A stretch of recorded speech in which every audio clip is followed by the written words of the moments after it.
평촌댁 집으로 돌아가다. 임재학 단편소설.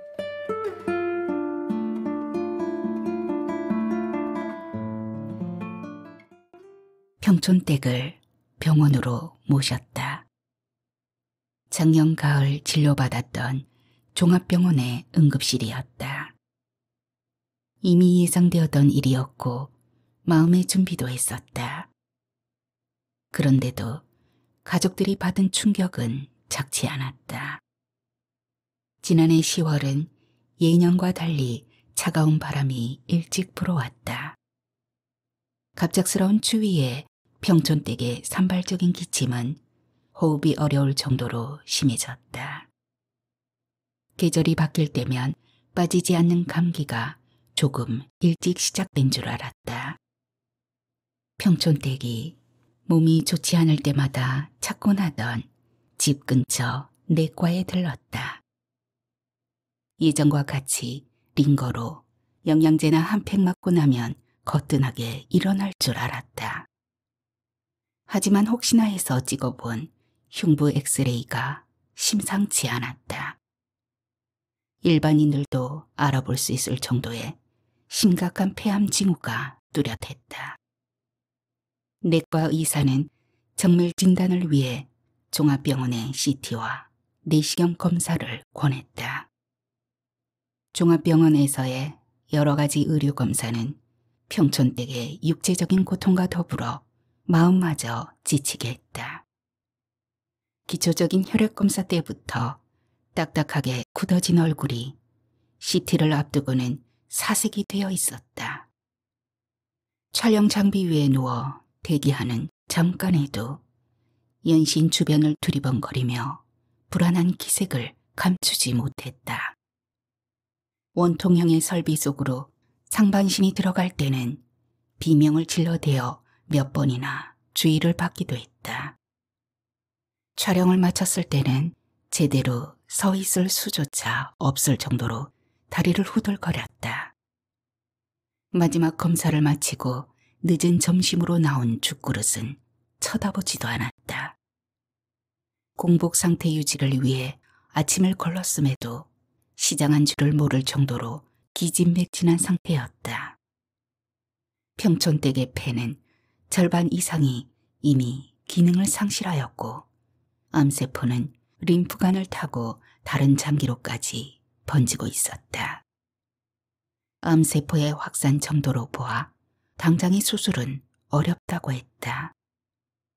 항암 치료를 통해 상태가 호전되면 수술을 시도해 보자는 것이 종합병원의 의견이었다. 여든을 훌쩍 넘긴 노인네의 몸은 한 움큼이나 되는 여러 종류의 약으로 지탱해 온 지 오래였다. 최근에는 아파트 주변의 상가에 다녀오는 외에는 대부분의 시간을 집안에 머물 정도로 힘겨워했다.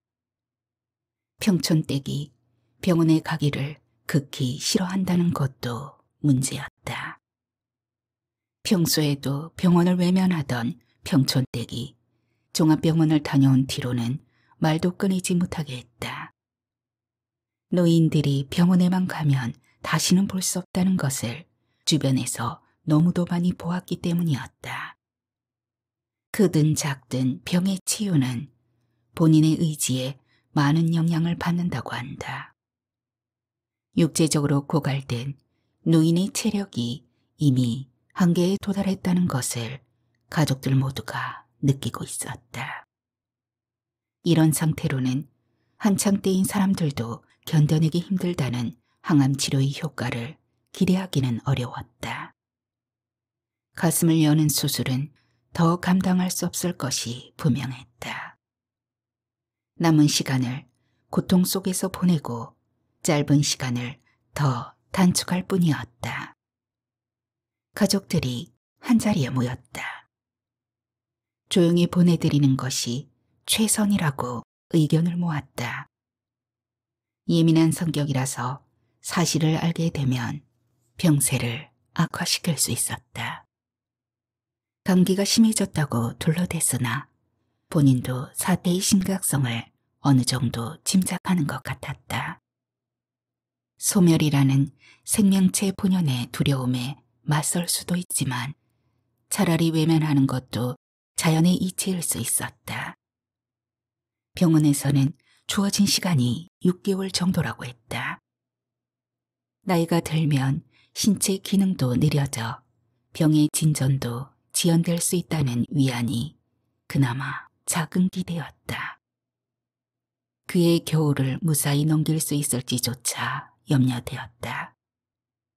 모두가 노심초사하던 겨울을 보내고 봄을 지나 여름을 맞이하는 6월을 넘어서고 있으니 그나마 많은 시간을 버틴 셈이었다. 새파랗게 변했던 평촌댁의 입술은 응급실에서 산소 호흡기를 씌우고 나서야 붉은색으로 돌아오기 시작했다. 혈중 산소 포화도가 한때는 위험수치 아래까지 떨어졌으나 안정을 되찾고 있었다. 지난해의 진료 기록을 토대로 몇 가지 추가적인 검사가 있었다. 예상했던 바와 같이 손을 쓸 수 없는 상태였다.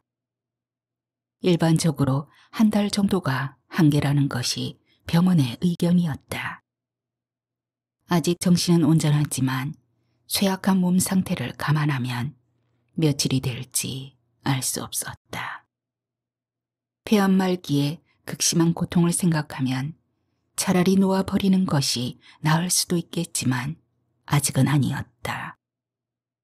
그동안 스쳐왔던 생의 흔적과 온전한 상태에서 인사를 나누어야 했다. 평촌댁을 호스피스 병동으로 옮기기로 의견을 모았다. 그곳에서는 당장 눈앞에 닥친 육체적인 고통은 줄일 수 있었다. 그러나 호흡이 안정되자 집으로 돌아가자고 소란을 떠는 평촌댁을 진정시키는 것이 우선이었다. 응급실에서의 야단 법석이 이만저만이 아니었다. 승우야, 인자 집에 가자. 의료진의 응급조치를 지켜보던 승우가 겨우 한심을 내쉬는 순간이었다. 산소 호흡기에 의지한 채 가슴에 고인물을 빼니 의식이 돌아오는가 보았다. 자신이 병원에 있다는 것을 알아차린 듯 비명을 지르며 몸을 일으키려 했다. 산소 호흡기가 얼굴에서 떨어져 나뒹굴고 앙상한 다리는 침대를 벗어나 허공에서 버둥거렸다. 손등에 꽂힌 링거는 뽑힐 듯 흔들거렸고 링거줄은 피가 역류하여 붉게 변하고 있었다. 두려움에 질린 분명하지 않은 외침 속에서도 집에 가자는 소리만은 유난히 선명했다. 승우가 어깨를 감싸 안으며 진정시키려 했지만 막무가내였다. 모두 어디 갔노? 집에 가자 캐라. 평촌댁의 울음 섞인 목소리가 응급실을 가득 채웠다. 승우를 밀어내려 안간힘을 다하는 팔이 무척이나 버거웠다. 온종일 아무것도 입에 대지 못한 몸에서 어떻게 그런 힘이 나오는지 몰랐다. 지금 일어나시면 큰일 납니다. 몸이 좋아지면 집에 모시고 갈게요. 며칠만 병원에 계시면 괜찮아진다고 했어요. 승우의 다급한 목소리도 들리지 않는 모양이었다. 평촌댁의 몸부림은 계속 이어졌다. 조금 전 구급차로 실려온 환자를 돌보던 간호사가 평촌댁의 병상으로 쫓아왔다. 땀방울이 맺힌 앳된 얼굴에 안타까움이 가득했다. 할머니, 지금은 안 됩니다. 조금 있다가 보내드릴게요. 안 된다. 집에 가야 된다. 내 좀 집에 보내주라. 애처로운 목소리가 울음으로 바뀌어갔다. 온몸을 감싸는 승우를 밀어내려 다시 팔다리를 허우적거렸다. 응급실의 소란에 달려온 의사가 진정제를 놓고 나서야 평촌댁의 발버둥은 끝났다. 며칠 동안을 호흡 곤란으로 뜬 눈으로 보낸 평촌댁의 몸은 그제야 깊은 잠속으로 빠져들었다. 그 틈을 이용하여 평촌댁을 호스피스 병동으로 옮길 수 있었다. 일반 병동과 분리된 호스피스 병동은 생의 마지막을 보내는 환자들을 배려한 듯 아늑한 분위기였다. 병원에서 인정한 사람들의 접근만 허용되어 번잡함은 찾을 수 없었다. 의료진의 따뜻한 미소는 중환자실 특유의 침울한 분위기도 느낄 수 없게 만들었다. 이따금 임종을 맞이하는 환자의 가족들이 터뜨리는 갑작스러운 울음소리가 복도를 흔들다가 이내 제자리로 돌아가곤 했다. 담배 때문이라고 했다. 몇 년 전까지만 해도 한두 잔씩 즐겼던 술의 영향도 무시할 수 없다고 했다. 그렇지 않더라도 80 중반을 넘어선 노인네의 몸이 성한 곳이 있으면 오히려 이상했다. 술이 없었으면 거친 세월을 버티지 못했을 것이라고 했다. 몸으로만 감당해야 했던 고된 농사일은 술이 없으면 엄두를 내지 못했다. 한두 잔의 농주에서 시작된 술이 한때는 제법 주사를 부릴 정도로까지 취하곤 했다. 시골에서는 더 이상 자식들 배를 채울 수 없어 떠나온 도시에서 시장 바닥의 막일로 가족을 부양할 때도 술이 큰 힘이 되었다. 전쟁 속에서도 버텨왔던 남편을 도시에서 보낸 후에 외로움을 달래는 것은 술밖에 없었다. 노년의 손주를 돌보며 지내고 있을 때도 한두 잔의 술은 큰 위안이 되곤 했다. 그런 평촌댁의 술을 탓하는 사람은 아무도 없었다. 조금만 줄이라고 면박을 주는 것이 자식들이 할 수 있는 최선이었다. 담배는 새색시 시절부터 피우기 시작했다고 했다.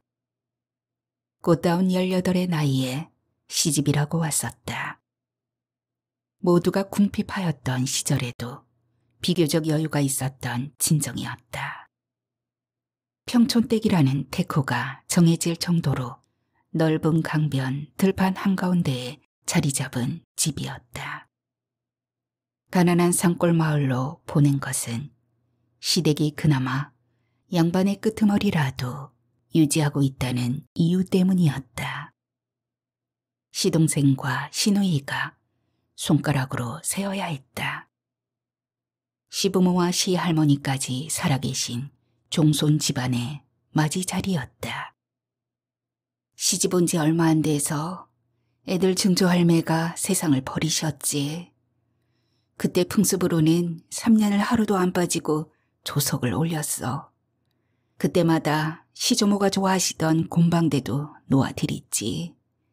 하루는 담뱃불이 시원치 않아서 불을 키우려고 곰방대를 빨다 어쩌다 한 모금 삼켰는데 어찌 그리 맛이 좋든지 그때부터 한두 모금 빨던 버릇이 고마 끊을 수 없게 되었어.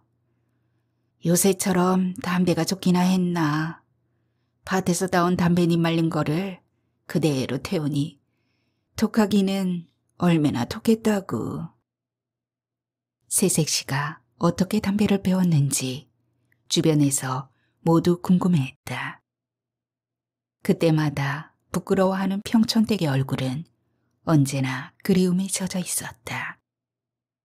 그렇게 독한 거를 목에 넘기니 참말로 미련한 짓이었어. 여자가 담배 피우면 이상한 애가 나온다고 하던데 네 새끼 중에는 그런 자식이 하나도 없는 거를 보면 조상이 돌보신 기 맞아. 60의 중반을 넘어설 즈음에는 그렇게 좋아하던 담배도 단숨에 끊었다. 술은 끊어도 담배는 도저히 안 되겠다고 고개를 흔들던 평촌댁이었다. 심한 몸살로 한동안 자리에서 일어나지 못하던 차에 약간의 폐기종 증상까지 보이는 것을 빌미로 한 자식들의 과장된 엄포 때문이었다. 그러고는 20여 년을 큰 병 없이 무던하였다.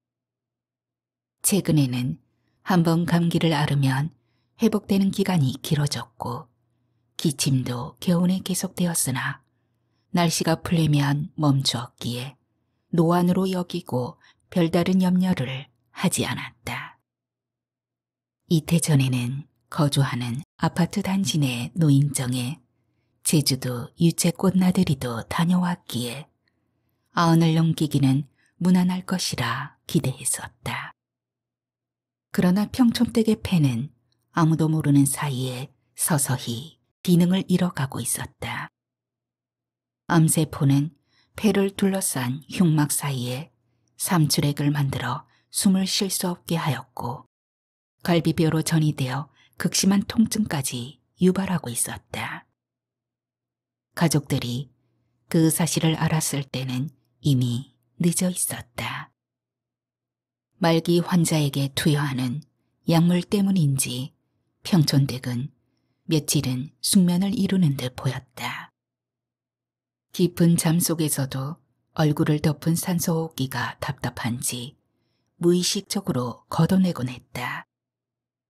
이를 다시 씌우느라 승우는 밤새 잠을 이루지 못하여 다음 날에는 피곤이 온몸을 짓눌렀다. 매일 밤을 돌아가면서 평촌댁을 돌보는 다른 형제들도 마찬가지였다. 그러나 아침이면 평촌댁을 다시 볼 수 있다는 것만으로도 가슴이 벅찼다. 오후부터 가까운 분들이 병실을 다녀가기 시작했다. 평촌댁의 입원 사실을 알리면서 당부한 것처럼 모두 아무런 내색도 하지 않았다. 평소와 다름없이 한참을 웃으며 떠들다가 건강이 회복되면 집에서 보자며 돌아서곤 했다. 그러나 병실을 나와 복도를 돌아가서는 배웅 나온 가족들을 부여잡고 눈물을 흘렸다. 평촌댁은 호스피스 병동의 편안한 분위기와 문병객들의 가장된 호들갑에 며칠 동안 지루한 줄 모르는 것 같았다. 첫날 응급실에서 그렇게 소란을 떨며 소리치던 집에 가자는 말도 잊어버린 듯 했다.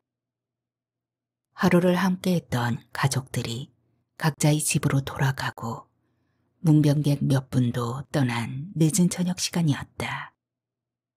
병실 문이 요란한 소리를 내며 열렸다. 평촌댁의 여동생이었다.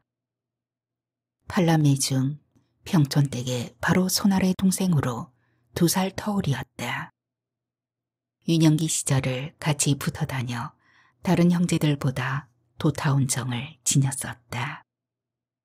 평촌댁이 사는 도시와는 멀리 떨어져 있기에 왕래가 잦을 수 없었다.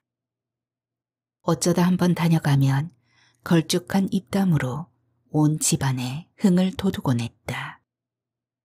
괄괄한 목소리에 적절한 농담과 익살스러운 몸짓은 그녀에게 집중하지 않을 수 없게 만들었다. 몇 해 전 그녀가 평촌댁을 찾아와 함께 머문 며칠은 더 그랬다. 형부의 기일에 맞추어 먼 길을 달려온 그녀의 입담에 모두 박장대소하지 않을 수 없었다. 제사상을 앞에 두고도 여우는 사라지지 않아 어른들의 핀잔을 들어야 할 정도였다. 그날도 여전하였다. 병실을 들어서자마자 침대 곁에 앉아 언니를 부둥켜 안으며 큰 소리로 떠들기 시작했다. 동네에서 유명한 말썽꾸러기였던 그녀가 언니를 시샘한 이야기는 신나는 우스갯소리 중에 하나였다. 일제에 의해 강요되는 히라가나를 빨리 배우는 평촌댁을 괴롭혔던 입담이 아직도 구수하였다.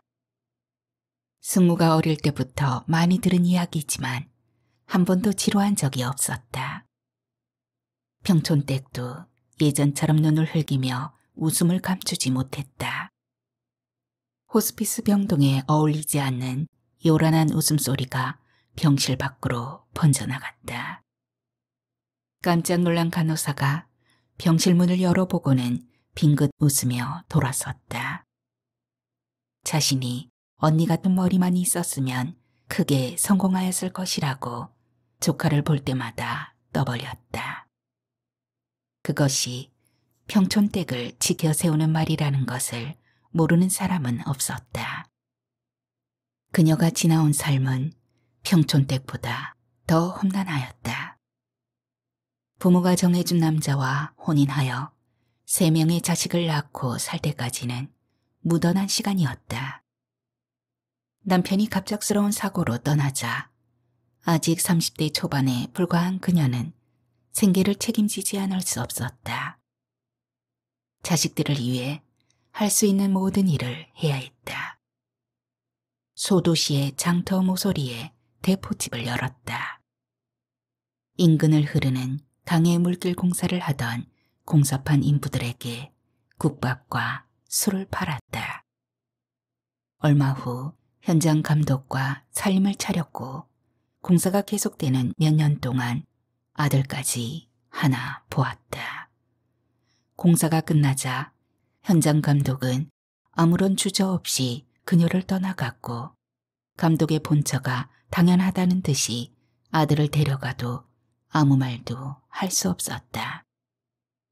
아이가 굶주리지 않고 떳떳하게 자랄 수 있기만을 바랐다. 그 후에도 몇 명의 남자들이 잠시 머물다 갔지만 그뿐이었다. 객지의 고단함을 잊기 위해 그녀를 찾았던 남자들은 집으로 돌아가자 떠나갔고 그들을 잡을 생각도 못하고 한 잔 술로 잊어버리곤 했다. 그들이 곁에 있을 때는 그나마 생계에 얼마간 도움이 되었다는 사실에 만족했다. 그녀를 험담하는 사람들도 있었지만 가까운 이들은 아무도 비난할 수 없었다. 이렇게 해서라도 살아남아야 했고 자식들의 입을 채워야 했음을 알기 때문이었다. 어려운 시기에 험한 세상을 견뎌왔고 자식들을 키웠다는 사실만으로도 성공한 삶이 분명했다. 늦은 시간에도 불구하고 한참을 떠들다 병실을 나서는 그녀의 뒷모습이 작아 보였다. 복도 저편의 승강기 앞까지 배웅 나온 조카를 쳐다보며 그녀는 굵은 눈물을 감추지 못했다. 승우야, 우리도 인자 다 된 것 같다. 엄마 잘 보내드리라. 애써 눈물을 삼키려 하였지만 그렇게 하지 못했다. 누가 먼저라 할 것도 없이 서로의 어깨를 부여안았다. 한동안 그렇게 어깨만 들썩였다. 엄마 보내드리고 이모 자주 찾아뵐게요.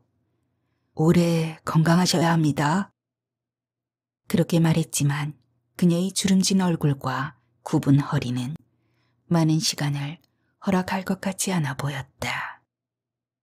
승강기 문이 열리고 마치 시 공간을 가르는 듯이 그녀는 사라졌다. 병실로 돌아오니 평촌댁은 애써 한숨을 감추고 있었다. 아이고, 지아도 참말로 험한 세상 살았네. 고생만 죽도록 하다가 조카들이 자리를 잡아 살만 하니까 절에 늙어붙네. 나이 든 동생이 안쓰러운 듯 했다. 하지만 정작 애처로운 사람은 따로 있다는 것은 모르는 것 같았다. 많이 늦었지만 승우는 평촌댁에게 꼭 묻고 싶은 것이 하나 있었다. 평촌댁이 60 중반을 넘어설 무렵 심한 병치레를 한 적이 있었다. 이후 건강을 회복하여 아파트 단지에 노인정에도 왕래하고 인근 복지관에 요가도 거뜬하게 소화한다고 자랑할 때였다.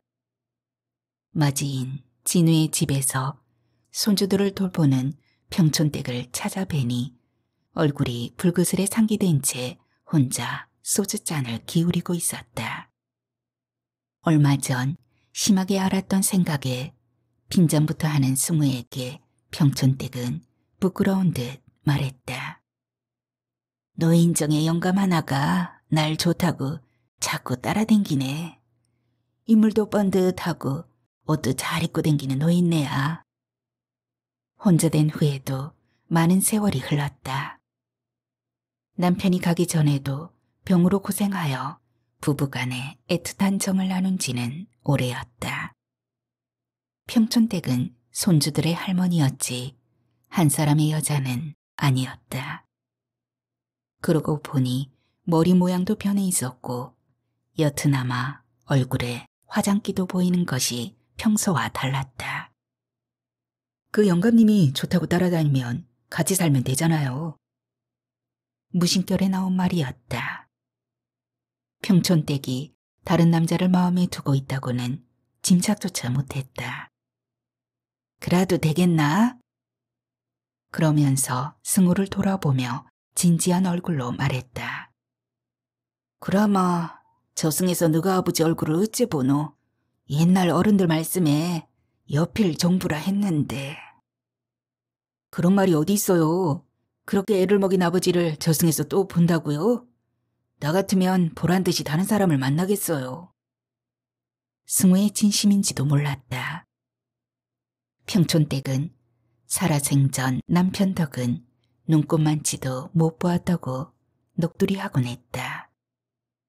자식들 키우는 것은 여자들 몫이라고 내팽개친 것이 그 시절의 남자들이라고 원망했다. 오죽했으면 무덤에 돈이나 많이 넣어달라고 농담처럼 중얼거리곤 했다. 그래도 그나마 되겠나. 남들한테 부끄럽기도 하고 자식들 보기에 추잡기도 하고 그러면서도 마음이 희한하네. 여필 정부가 뭐라고 한평생을 그리 살아왔는지. 이어지는 말은 퇴근한 진우의 저녁을 챙기느라 끊어졌고 그 후로 아무런 내색도 하지 않았지만 승우는 무척이나 궁금했었다. 옛날에 따라다녔다는 노인정의 영감님 생각나세요? 그 뒤에 어떻게 되었어요? 이모가 다녀가시니 갑자기 그때 일이 생각나서요. 잠이 오는 듯 눈을 감는 평촌댁에게 짓궂게 물었다. 졸린 얼굴에 아련한 미소가 떠올랐다. 그 영감하고 안 살기를 참말로 잘했지. 너희들한테 얼마나 부끄러웠을 끼고. 그러고 이 집안에 어째 무덤을 쓸 수 있겠노. 좀 있으마 나도 저승에 갈 낀데 너가 아버지는 또 의해 보라고. 평촌댁의 잠든 얼굴이 편안해 보였다. 산소 호흡기에 투명 용기가 숨을 내쉴 때마다 습기에 가려졌다가 맑아지는 것이 애처로웠다. 불을 끄고 간이 침대에 누운 승우는 한동안 잠을 이루지 못했다. 어젯밤 꿈에 촌집이 보이더라. 그런데 지난 가을에 댕겨온 집이 아니라 너가 할매 모시고 살던 옛날 집이 나타나네. 참말로 이상도 하지. 아침 식사가 들어오는 소리도 아랑곳하지 않고 잠들어 있었다. 불안한 생각에 가만히 얼굴을 살피니 새근새근 고른 숨소리를 보였다. 그러고도 1시간 이상을 더 주무시고 깨어나 승우를 보며 하는 말이었다. 어젯밤 꿈에 촌집이 보이더라. 그런데 지난 가을에 댕겨온 집이 아니라 너가 할매 모시고 살던 옛날 집이 나타나네. 참말로 이상도 하지. 몇 년 전 장마에 대문간이 내려앉아 황량한 모습의 시골집이었다. 사랑채도 반쯤 무너져 내려 본체만 비스듬히 명맥을 유지하는 실정이었다. 가족들이 도시로 떠나간 후 타지에서 들어온 사람이 잠시 지내다 그 후에는 비어있던 탓이었다. 아래 윗동네 20여 가구가 집성촌을 이루는 산골 동네에서 그나마 사랑채와 대문간이라도 있는 집이었다. 하지만 그 많은 식구가 그런 집에서 어떻게 살았는지 신기할 정도로 좁고 작았다. 작년 가을 평촌댁이 폐암 말기라는 진단을 받고 시골집도 마지막이라는 생각으로 모시고 갔었다. 매년 돌아오는 시사를 맞아 친척분들도 뵐 겸해서 무리해서 다녀온 것이었다. 그때의 황폐한 시골집이 아닌 새색시 시절의 옛집이 보였다는 말에 승우의 가슴이 무너져 내렸다. 신랑 될 사람의 얼굴도 보지 못하고 꽃가마도 없이 시집을 왔다고 했다. 대소변을 수발해야 하는 시할머니의 어렵게만 보이는 시부모의 시동생과 시누이는 몇 명인지 셀 수도 없었다. 7살의 막내 시동생은 형수 앞에서 고추를 꺼내놓고 오줌을 싸는 것이 예사였다. 대소변 수발에 정신까지 혼미하셨던 시할머니가 얼마 후 돌아가신 것이 그나마 다행이었다. 3년 동안 돌아가신 시할머니의 조석을 마련하는 것도 평촌댁의 일이었다. 전쟁이 일어나자 산골 동네까지 들이닥친 인민군을 피해 부산 인근까지 마을 사람 모두가 피랑길을 떠났다. 그네를 임신해 배가 불러오던 평촌댁으로서는 견디기 힘든 어려움이었다. 연로한 집안 어른들까지 묵묵히 견디는 모습에 힘들다는 소리는 입 밖에 꺼내지도 못했다. 모두가 힘든 시기라 생각했고 어려움 속에서 오히려 가족들의 정은 깊어졌었다. 전쟁이 끝난 후 몇 년간 경찰에 몸담아 지리산 인근에서 근무하던 남편은 어느 날 훌쩍 사표를 내던졌다. 집으로 돌아와서도 장손이라는 허세로 밖으로만 나돌았다. 남편을 대신하여 집안의 대소사와 농사일은 평촌댁이 도맡아 하지 않을 수 없었다. 자식들은 주렁주렁했지만 남편의 몸은 시름시름 앓는 기간이 길어졌다. 손바닥만한 논밭은 병고안을 위한 약값으로 하나둘 사라져갔다. 하루가 다르게 커가는 자식들을 위해 평촌댁이 나서지 않을 수 없었다. 모두 먹고 살기 위해 도시로 떠나던 시기였다. 도시로 떠나와 자식들을 먹이느라 온몸으로 부딪히는 사이에 병이 깊어진 남편을 손쓸 틈도 없이 보내야 했다. 지난 세월 동안 자식들이 무탈하게 자라나고 기반이 남아 잡은 것이 꿈만 같았다. 평촌댁에게는 몸소리 쳐지는 시골집이었다. 가끔 선산에 모신 남편의 산소를 보러 가는 것 외에는 그동안 얼씬도 하지 않으려 했다. 그런 시골집이 꿈에 보인다고 했다. 아침 식사로 나온 미움을 숟가락으로 세듯 몇 모금 뜨더니 평촌댁은 이내 시선을 아래로 향했다. 그때 너가 아버지가 지리산에서 산 사람들하고 싸울 때 거기까지 찾아간 적이 있었지. 몇 번이나 들었던 이야기였다. 전쟁이 끝난 후 경찰에서 근무하던 남편은 지리산의 한 줄기에서 빨치산과 대치하고 있었나 보았다. 지금이야 승용차로 1~2시간이면 휑하니 다녀올 수 있는 거리였다. 그 당시는 좁은 비포장 도로를 벌목한 나무를 실어 나르는 화물차만 겨우 통행하던 시절이었다. 평촌댁의 산골 마을에서 지리산까지 가는 길은 엄두도 내기 힘든 엄청난 거리였다. 어찌어찌 진주까지는 갔다고 했다. 그곳에서부터 지리산까지는 화물차를 얻어 타고도 반나절을 걸어서야 갈 수 있었다. 이미 세력은 많이 줄었다고 하지만 산사람들이 종종 마을까지 내려오던 시절이었다. 그렇게 찾아가 지낸 며칠이 얼마나 좋았는지 몰랐다. 아직 그 동네의 구석구석까지 생생히 기억한다고 하였다. 남편이 거처하던 집의 동네 사람들이 아직 살아있는지 궁금해했다. 눈을 감기 전에 한 번이라도 찾아갔으면 했다. 산 사람들한테 잡혀가면 어쩌려고 겁도 없이 찾아갔어요. 아버지가 그렇게 좋았던 모양이죠. 그 이야기를 들을 때마다 승우가 평촌댁을 놀리던 말이었다. 지금도 어째 그 맘이 들었는지 모르겠어. 한 열흘 남짓을 거기에서 보냈는데 마침 그때는 산 사람들도 잠잠했고 시댁을 벗어나 신랑과 둘이 지내는 게 얼마나 좋았는지. 그 때문에 그 뒤로 너가 아버지가 아무리 애를 먹이도 같이 살 수 있었던 것 같아. 그때를 회상하는 평촌댁의 얼굴은 언제나 귀여운 모습이었다. 숟가락을 가져갔지만 미움은 대부분 입 밖으로 흘러내리고 있었다. 그렇게 원하면서 왜 가지 못했는지 알 수 없었다.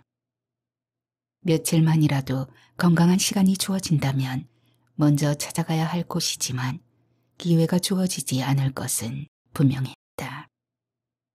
입원한 지 2번째 주가 절반을 넘어서고 있었다. 사람을 알아보지 못하는 횟수가 잦아졌다. 입원 초기에는 낯선 환경과 막연한 두려움에 따른 간헐적인 발작 증상이 이어져 마음을 놓지 못하였다. 그 이후 약물에 의존하여 잠을 이루고 링거를 통해 다소나마 기력을 되찾는 듯도 했다. 며칠 전부터는 그것도 한계에 달했는지 산소 호흡기를 통한 가쁜 숨결만이 느껴졌다. 눈에는 지친 기색이 역력했다. 문병객도 끊어져 적막한 시간은 길어졌고 그때마다 집에 가자는 말만 되풀이했다. 병원에서는 고통이나마 줄일 수 있지만 집에서는 내일을 장담할 수 없었다. 오후가 한창인 시간에 병실 문이 가만히 열리며 아주머니 한 분이 고개를 내밀었다. 승우와 눈이 마주치자 고개를 숙였다. 처음 뵙는 분이네요. 들어가도 될까요? 승우의 대답을 기다리지도 않고 병실 문을 들어섰다. 평촌댁에게 다가가 얼굴을 살펴보며 말을 걸었다. 어르신, 차도는 어떠세요? 식사는 많이 하시고요. 평촌댁이 들으라는 듯한 큰 목소리였다. 건너편에 있는 교회에서 나왔습니다. 며칠 전부터 어르신을 찾아뵙고 좋은 말씀을 전해드리고 있습니다. 병원에서는 보이지 않지만 언젠가 편의점을 찾아가던 골목 안쪽에 작은 교회를 본 것 같았다. 평촌댁의 눈길이 방문객을 향하여 움직였다. 아주머니가 평촌댁의 두 손을 잡았다. 목소리는 들리지 않지만 입술이 들썩이는 것으로 보아 기도를 하는 것으로 보였다. 조금만 있으면 집으로 갈 수 있을 거라 안심시키던 승우에게 아주머니의 꺼리낌 없는 말이 염려스러웠다. 아주머니, 지금은 모친께서 너무 기운이 없으신 것 같으니 다음에 들르시면 안 될까요? 평촌댁이 이해할지는 모르지만 더 이상 자극하는 말이 나와서는 안 되었다. 아주머니가 승우를 돌아보았다. 몇 년 전부터 여기 계시는 분들을 찾아뵙고 있어요. 어르신은 이번 주 월요일부터 만나 뵈었고요. 교회에 대한 어머님의 생각을 형님으로부터 전해 들었어요. 저는 믿음을 전하기보다 어르신과 잠시 놀아드리기 위해 방문하고 있어요. 염려하지 않으셔도 될 겁니다. 아침이면 맞이인 진우네외는 직장으로 아이들은 학교로 빠져나간 집안이 텅 비게 된 지 오래였다. 혼자 점심 드시는 것이 안타까워 집 근처 교회에서 운영하는 무료 급식소에 나가 이웃 노인들과 함께 식사하기를 권하곤 했었다. 어울려 식사하면 입맛도 좋아지고 외로움을 극복하는 데도 도움이 될 것이었다. 주변의 기대와는 달리 평촌댁은 교회라면 거부감이 앞섰다. 무료 식사 한 끼로 노인들을 꿰어 교회로 나오게 만들고 결국에는 어려운 노인들의 얄팍한 주머니를 털고 있다고 비난하였다. 이러한 적대감은 교회만이 아니었다. 독실한 불심은 아니라도 연중놀이 삼아 전국의 유명 사찰을 순례하는 노인정 행사도 기피하는 것이 다반사였다. 그날은 예전의 평촌댁이 아니었다. 오랫동안 친분이 있는 것처럼 아주머니의 이야기를 귀담아 듣고 있었다. 어려서부터 병약했던 남편은 자식을 몇이나 두고서도 여전하였다. 장소는 글만 읽어야 한다는 구실로 힘든 농사일은 뒷전이었다. 변화의 시대를 살아온 사람들이 그러하듯이 이곳저곳에 잠깐씩 몸을 담았으나 한 곳에 오래 머물지 못했다. 40을 넘어 주렁주렁한 자식들을 보고서야 농사에 뛰어들었으나 약한 체력은 거친 일을 견뎌낼 수가 없었다. 고단한 농사일을 힘으로만 부딪히다 몸은 망가져 원인을 알 수 없는 병이 그를 덮쳤다. 인근은 물론이고 멀리 대도시까지 용하다는 병원을 찾아 헤맸으나 차도를 보이지 않았다. 마지막으로 농촌에 파고들어 세력을 확장하던 신흥 종교에 들어가 신앙의 힘을 빌려 치료코자 하였으나 어림없는 노릇이었다. 그렇지 않아도 줄어든 재산이 그곳의 재단에도 적지 않게 들어갔다. 그런 아픈 기억들이 종교에 대한 강한 거부감으로 나타난 것이었다. 제사를 인정하지 않는 교회에 대한 반발은 더 심했다. 제사를 모시는 것은 평촌댁에게 남은 마지막 자존심이었다. 새벽부터 저녁 늦게까지 이어지는 도시의 고된 노동에도 제사는 한 번도 빠뜨리지 않았다. 늦은 시간에도 제사상을 마련하는 정성은 부족함이 없었다. 제사는 먼저 가신 분들과의 대화였고 가족의 기륭사가 조상에 대한 정성에서 비롯된다는 믿음을 버리지 못했다. 제사를 인정하지 않는 교회는 상상할 수 없는 곳이었다. 그런 평촌댁에게 그날은 전혀 뜻밖이었다. 1시간이 넘도록 아주머니의 이야기에 귀를 기울이며 고개를 끄덕이기도 했다. 평촌댁의 기력을 염려한 승우의 재촉에 병실을 나서는 아주머니에게 인사도 빠뜨리지 않았다. 집에 가면 그 아주머니가 다니는 교회에 한번 나가보시겠어요? 평소와는 다른 모습에 승우는 진지하게 물었다. 큰 기대를 하고 한 말은 전혀 아니었다. 그러는 것도 나쁘지는 않은 것 같은데.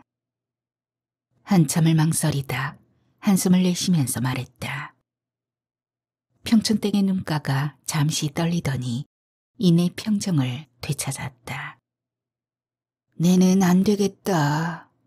교회에 나가면 시할매 시어매는 우째 만날 낀데. 그러고 너가 아버지도 못 보잖아. 가족들의 생계를 책임지지 못한 남편을 그렇게 원망했었다. 시할머니 대소변 수발에 그렇게 많던 식구들을 보살펴야 했던 힘든 시집살이가 진저리가 난다고 넋두리 했었다. 그런 남편과 시집 식구들을 다시 만나고 싶은 모양이었다. 3번째 주에 접어들자 평촌댁은 곡기를 끊었다. 억지로 떠먹이는 물조차도 입술 밖으로 흘러내리기만 했다. 링거의 수액에 의지하여 가늘게 호흡은 유지하고 있지만 의식은 몸을 떠나 있었다. 그동안 정신이 잠깐 돌아올 때면 혼자 중얼거리곤 했던 말문도 닫혀버렸다. 가족들 누구도 알아보지 못하는 시간이 계속되었다. 눈은 뜨고 있었지만 초점은 허공을 향하였다. 가끔 메마른 입술이 무엇을 찾는 듯 미세한 움직임을 보였다. 그것의 의미를 알아차리기는 어렵지 않았다. 평촌댁이 혼미한 의식 속에서도 마냥 되풀이하던 집에 가자는 말이 분명하였다. 가족들 모두가 평촌댁의 간절한 소망을 공감하였다. 의료진의 도움을 받아 간이 산소호흡기를 착용시키고 집으로 모셨다. 문을 들어서자 평촌댁의 눈길이 집안을 둘러보는데 작은 움직임을 보이더니 이내 초점을 잃었다. 하지만 병원에서는 그렇게나 불안해 보이던 얼굴이 평온을 되찾고 있었다. 고단했던 몸이 따뜻한 잠자리에 든 것 같은 아늑한 표정이었다. 집으로 돌아온 지 사흘 만에 평촌댁은 이승의 끈을 놓았다. 잠든 평촌댁의 얼굴이 편안해 보였다. 마지막 한 달여 동안의 육체적인 고통을 생각하면 너무나 고운 얼굴이었다. 평촌댁의 자리는 30여 년 전 먼저 떠난 남편 옆에 마련되었다. 마을 뒤편 가느다란 골짜기 사이에 버려진 묵밭의 한 모퉁이였다.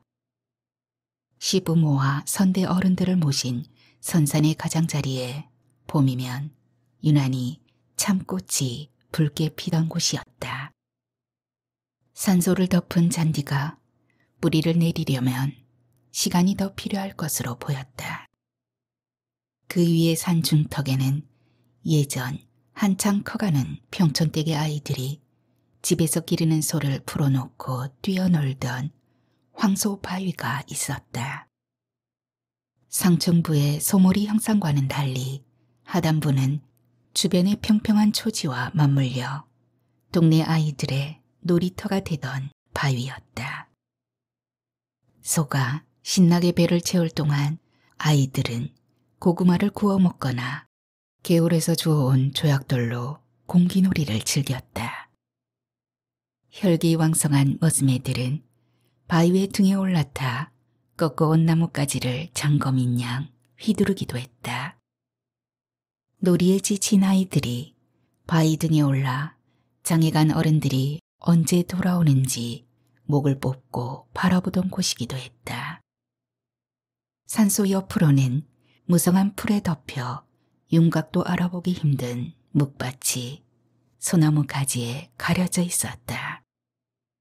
그토록 뜨거웠던 한여름의 땡볕에서도 평촌댁이 어린 자식을 업고 힘을 매던 곳이었다. 젊은 평촌댁이 땀과 한숨으로 가꾸었던 밭이었다. 저 멀리 마을의 시골집이 보이는 곳이기도 했다. 그렇게 평촌댁은 집으로 돌아갔다.